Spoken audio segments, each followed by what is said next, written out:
హరహర మహాదేవ శంభో శంకర. మరణానికి గంట ముందు ఈ 7 సంకేతాలు కనిపిస్తాయి. ఒక వ్యక్తి తన చివరి శ్వాసలను లెక్కిస్తున్నప్పుడు, అంటే ఒక వ్యక్తి చనిపోతున్నప్పుడు అతను ఈ విషయాలు చూస్తాడు.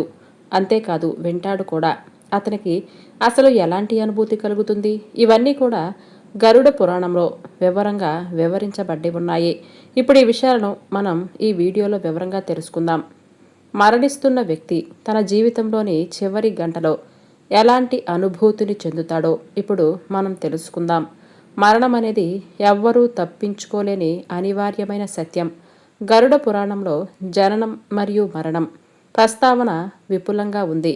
మరణ చక్రానికి సంబంధించిన ఎన్నో ముఖ్యమైన విషయాలు చెప్పబడ్డాయి. గరుడ పురాణం ఒక వ్యక్తి తన జీవితపు చివరి క్షణానికి చేరుకున్నప్పుడు, అంటే అతను చనిపోతున్నప్పుడు ఎలాంటి అనుభూతి చెందుతాడు అనే విషయాలను వివరంగా తెలియజేస్తుంది. గరుడ పురాణంలోని ఈ విషయాలను తెలుసుకునే ముందు ఈ వీడియోని సగం, అంటే అసంపూర్ణంగా అస్సలు చూడకూడదు. అది మీ జీవితానికే ప్రమాదం. దయచేసి మీరు అటువంటి తప్పు చేయవద్దు. ఎందుకంటే గరుడ పురాణం గురించి శ్రీ మహావిష్ణువు గరుడికి చెబుతున్నాడు. అందుకే గరుడ పురాణంలోని ఈ కథను అసంపూర్ణంగా వినకూడదు. ఎందుకంటే అర్ధజ్ఞానం ఎల్లప్పుడూ విషం లాంటిది. కాబట్టి ప్రతి కథను పూర్తిగా తెలుసుకోవాలని శ్రీ మహావిష్ణువు గరుడకు చెప్పాడు.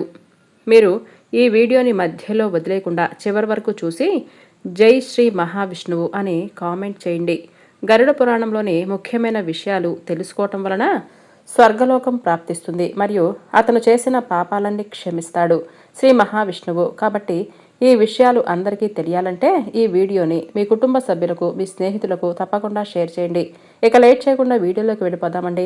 గరుడ పురాణం ప్రకారం ఒక వ్యక్తి చనిపోతున్నప్పుడు ఒక రహస్యమైన తలుపు తెరుచుకుంటుంది అని చెప్పబడింది. కొంతమంది ఆ తలుపు నుంచి కాంతి కిరణాలు రావటం కూడా చూస్తారు. మరికొందరు ఆ తలుపు నుంచి అగ్నిజ్వాలలు రావటం కూడా చూస్తారు. ఒక వ్యక్తి తీవ్ర అనారోగ్యానికి గురయ్యి ఇలాంటివి చూస్తే ఆ కుటుంబ సభ్యులు అర్థం చేసుకోవాలి. ఆ వ్యక్తి ఇప్పుడు తనను విడిచి వెళ్ళిపోతున్నాడు అని తెలుసుకోవాలి. జీవితపు చివరి క్షణాల్లో ఒక వ్యక్తి నల్లటి చర్మం గల వ్యక్తుల వలన ఇబ్బంది పడకూడదు. మీరు నిజానికి యమదూతలని, ఆ వ్యక్తి ఆత్మను తమతో తీసుకుని వెళ్ళటానికి వచ్చారని అర్థం. ఒక వ్యక్తి తన చుట్టూ యమదూతల ఉనికిని, అనుభూతిని చెందటం మొదలుపెట్టినప్పుడు అతనికి కొన్ని క్షణాలు మాత్రమే మిగిలి ఉన్నాయని అతను అర్థం చేసుకోవాలి. ఇలా జరిగినప్పుడు చుట్టుపక్కల వాతావరణం కూడా ప్రతికూలంగా మారుతుంది. మరణానికి కొద్దిసేపటి ముందు వ్యక్తి భయాందోళనకు గురవుతాడు. అతని గొంతు నత్తిగా మాట్లాడటం మొదలుపెడుతుంది. అతను కోరుకున్నప్పటికీ మాట్లాడలేడు. నిజానికి యమదూతలని చూసి భయపడి మాట్లాడటం మానేస్తాడు. మన నీడ కూడా మన వెంట రాదు అని చెప్పటం మీరు తరచుగా వినే ఉంటారు. ఇది కేవలం ఆట మాత్రమే కాదు, ఇది నిజం. చివరి క్షణం దగ్గర పడ్డప్పుడు మనిషి నీటిలో, అద్దంలో, నూనెలో తన ప్రతిబింబాన్ని చూడలేకపోతాడు. ఇది జరిగితే అతనికి ఎక్కువ సమయం మిగిలిలేదని వెంటనే అర్థం చేసుకోవాలి. ఒక వ్యక్తి చివరి క్షణం దగ్గర పడినప్పుడు అతను తన గతంలో చేసిన పనులను గుర్తు చేసుకోవటం మొదలు పెడతాడు. అతను తన గడిచిన జీవితాన్ని తలచుకుంటాడు. ఈ జీవిత కాలంలో తాను చేసిన చెడ్డ పనులు గుర్తు తెచ్చుకొని పనులకు శిక్ష గురించి ఆలోచిస్తూ భయపడిపోతూ ఉంటాడు. చివరి క్షణం వచ్చినప్పుడు అతను తన హృదయంలో దాగి ఉన్న కోరికల గురించి తన కుటుంబానికి చెప్పాలి అని అనుకుంటాడు. ఇప్పటి వరకు అతను ఎవరితోనూ పంచుకోలేనివి పంచుకోవాలనుకుంటాడు. ఇలా జరిగినప్పుడు మీరు ఆ వ్యక్తి చెప్పే చివరి మాటలను వినండి. ఇలా ఎవరైనా చెప్తే కుటుంబ సభ్యులు వెంటనే అర్థం చేసుకోవాలి. ఆ వ్యక్తి ఇప్పుడు తమను విడిచిపెట్టబోతున్నాడని. ఒక వ్యక్తి మరణం దగ్గరలో ఉన్నప్పుడు అతను తన పూర్వీకులను, లేదంటే చనిపోయిన బంధువులను చూడటం మొదలవుతుంది. అతను మరణించిన తన ప్రియమైన వారిని చూడటం ప్రారంభిస్తాడు. గరుడ పురాణం ప్రకారం ఒక వ్యక్తి జీవితం ముగింపు దశకు వచ్చినప్పుడు అతని అరచేతిలో ఉన్న గీతలు మసకబారటం ప్రారంభమవుతుంది. మహర్షి వేదవ్యాసుడు 18 పురాణాలు రాశాడు. వాటిలో శ్రీమద్ భాగవతం, విష్ణు పురాణం మరియు గరుడ పురాణం ఈ కలియుగంలో ముఖ్యమైనవిగా పరిగణించబడుతున్నాయి. 18 పురాణాలలో గరుడ పురాణానికి ప్రత్యేకమైనటువంటి ప్రాముఖ్యత ఉంటుంది. గరుడ పురాణం హిందూ మతంలోని 18 మహాపురాణాలలో ఒకటనే చెప్పుకోవాలి. వ్యాస మహర్షి రచించినటువంటి ఈ పురాణం వైష్ణవ సంప్రదాయానికి చెందినది. శ్రీ మహావిష్ణువు తన వాహనమైన గరుడకు ఈ పురాణాన్ని ఉపదేశించారు.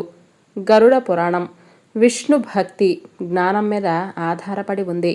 గరుడ పురాణం మరణం, స్వర్గం, నరకం వంటి విషయాల గురించి వివరిస్తుంది.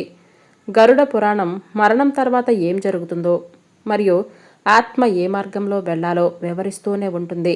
మరణం తర్వాత జీవితం ఉందా? మరణం అంటే ఏంటి? మరణం బాధాకరమైన పునర్జన్మ ఎలా వస్తుంది అని చాలాసార్లు ఇలాంటి ప్రశ్నలు మన మనసులోకి వస్తాయి. మరణానంతరం ప్రపంచం గురించి మీకు ఏదైనా సందేహాలు ఉంటే వాటిని మీరు తెలుసుకోవాలి అని అనుకుంటే గరుడ పురాణంలోని ఈ రహస్యాన్ని ఒకసారి వినాలి. గరుడ పురాణం మరణం తర్వాత ఏం జరుగుతుంది మరియు ఆత్మ ఏ మార్గంలో వెళ్లాలో కూడా వివరిస్తుంది. ఇప్పుడు మన మరణం తర్వాత ఆత్మకు ఏం జరుగుతుందో తెలుసుకుందాం. పురాణాల ప్రకారం ఎవరైనా మరణిస్తే వారి ఆత్మ శరీరాన్ని విడిచిపెట్టే సమయంలో కొంచెం సేపు స్పృహను కోల్పోతుంది.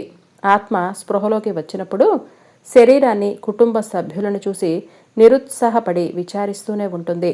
తన బంధుమిత్రులతో మాట్లాడాలని, తన శరీరం తిరిగి రావాలని కోరుకుంటుంది. కానీ శరీరంలోనికి ప్రవేశించలేదు.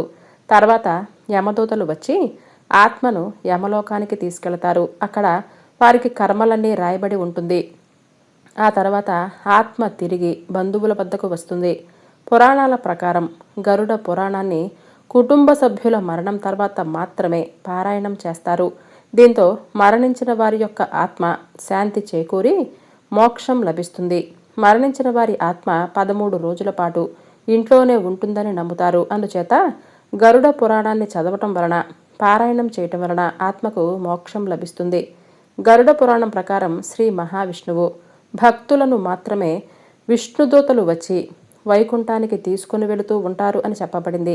అలాంటి ఆత్మలు పితృలోకానికి వెళ్ళవు. ఇదే సమయంలో కొన్ని ఆత్మలు వారి కర్మల ఫలితంగా సంపాదించినటువంటి పుణ్యం ద్వారా దేవలోకం, పితృలోకంలో చోటు సంపాదిస్తారు. అక్కడ వీరు తమ విలువైన శరీరాన్ని పొందే వరకు నివసిస్తారు. అంటే తిరిగి జన్మనిచ్చే వరకు ఉంటాయి. మరణం తర్వాత యమదూతలు ఆత్మను యమలోకానికి తీసుకొని వెళ్ళినప్పుడు వారు మరణించిన వ్యక్తి యొక్క సూక్ష్మ శరీరాన్ని ఒక్క రోజులో 16,000 కిలోమీటర్లు తీసుకెళతారు.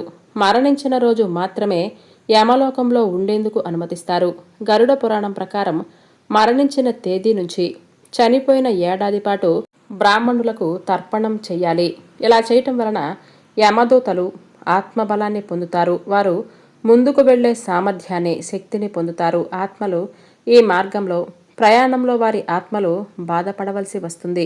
దీనికి కారణంగా పూర్వీకులు కుటుంబ సభ్యులను చూపిస్తారు, పితృ దోషాన్ని కలిగిస్తారు. దీని కారణంగా కుటుంబ జీవితంలో అనేక సమస్యలను ఎదుర్కోవలసి ఉంటుంది.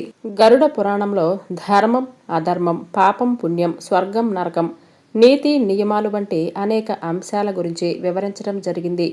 గరుడ పురాణం ప్రకారం ఒక వ్యక్తి మరణం సమీపిస్తున్నప్పుడు ఈ సంకేతాలు ఖచ్చితంగా కనిపిస్తాయట. ఈ సంకేతాల ఆధారంగా ఆ వ్యక్తి జీవితం ముగింపు దశలో ఉందని తెలుస్తుంది. ఈ వీడియో కనుక మీకు నచ్చినట్లయితే లైక్ చేయటం, సబ్స్క్రైబ్ చేయటం, షేర్ చేయటం మర్చిపోవద్దు. రేపు సరికొత్త వీడియోతో మళ్ళీ మీ ముందుకు వస్తాను. అంతవరకు బాయ్ అండి.